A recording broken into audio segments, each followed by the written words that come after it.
રાધનપુર કન્યા છાત્રાલયના લાભાર્થે શૈક્ષણિક ભવ્ય લોક ડાયરાનું આયોજન રાધનપુરના ભાભર હાઈવે પર આવેલ ઠાકોર સમાજ સંચાલિત કન્યા છાત્રાલયના લાભાર્થે શૈક્ષણિક ભવ્ય લોક ડાયરાનું આયોજન કરવામાં આવ્યું। શૈક્ષણિક ભવ્ય લોક ડાયરાનું આયોજન હોય ગુજરાત ક્ષત્રિય ઠાકોર સેના રાધનપુર, સાંતલપુર અને સમી દ્વારા લોકોને જાહેર જનતાને જાહેર આમંત્રણ આપવામાં આવ્યું। સુરભી નંદી શાળા, ગૌટીમ્બા ચોકડી, ભાભર રોડ, રાધનપુર ખાતે લોક ડાયરાનું ભવ્ય આયોજન બ્રિજ રાજદાન ગઢવી, ગોપાલ સાધુ, તન્વી ઠાકોર સહિતના ખ્યાતનામી કલાકારો બોલાવશે લોક ડાયરાની રમઝટ।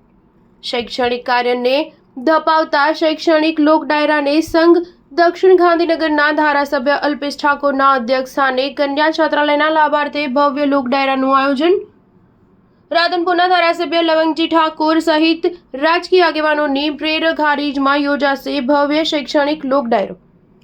તારીખ 27/4/2025 રવિવારે રાત્રે 9 કલાકે ભવ્ય લોક ડાયરો યોજાશે, જેમાં ગુજરાતના ખ્યાતનામી કલાકારોને સંઘ ભવ્ય લોક ડાયરો યોજાવા જઈ રહ્યો છે। ત્યારે રાધનપુરની જાહેર જનતાને ગુજરાત ક્ષત્રિય ઠાકોર સેના દ્વારા ભાવભર્યું આમંત્રણ પાઠવવામાં આવ્યું છે। Star news 7 Patan.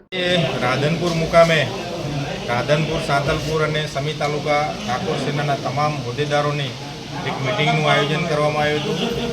મિટિંગનો હેતુ આવનાર 27 તારીખે જે શિક્ષણના લાભાર્થે ભવ્ય લોક ડાયરો અમારા માનનીય ઠાકોર સેનાના પ્રમુખ આદરણીય અલ્પેશજી ઠાકોર સાહેબના અધ્યક્ષસ્થાને અમે ભવ્ય લોક ડાયરો કરવા જઈ રહ્યા છે, તેના એક માઇક્રો પ્લાન, એક સૂક્ષ્મ આયોજન કરવા માટે સેનાના તમામ હોદ્દેદારોની આજે મિટિંગ રાખવામાં આવી હતી। મિટિંગની અંદર એક વિસ્તૃત ચર્ચા કરી, ગામડે ગામડેથી ખૂબ મોટી સંખ્યામાં લોકો આવે એનું સૂક્ષ્મ આયોજન કર્યું।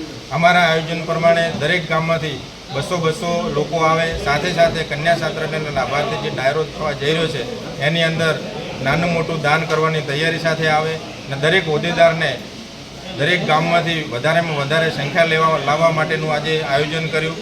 વધારે અહીંયા અમારી વચ્ચે બનાસકાંઠા જિલ્લા પ્રમુખ ડીડી ઝાલેરા સાહેબ પણ આવ્યા, મુકેશજી પણ આવ્યા, રાયકણજી પણ આવ્યા। એટલે આજુબાજુના ગામડાઓમાંથી, તમામ તાલુકાઓમાંથી ઠાકોર સેનાના તેમજ ઠાકોર સમાજના તેમજ અન્ય સમાજના તમામ લોકો આ ભવ્ય ડાયરાને વધાવી રહ્યા છે અને આ ડાયરાનું ભવ્ય ઐતિહાસિક આયોજન થાય અને કાર્યક્રમ અમારો ખૂબ સફળ થાય અને આ કાર્યક્રમ થકી સમાજની દીકરીઓ રાધનપુરમાં રહી ભણી અને શિક્ષણ મેળવે એ જ આશા સાથે આજે આ ડાયરાનું આયોજન કર્યું। આ પ્રસંગે તમામ લોકોનો હું ખૂબ ખૂબ આભાર માનું છું।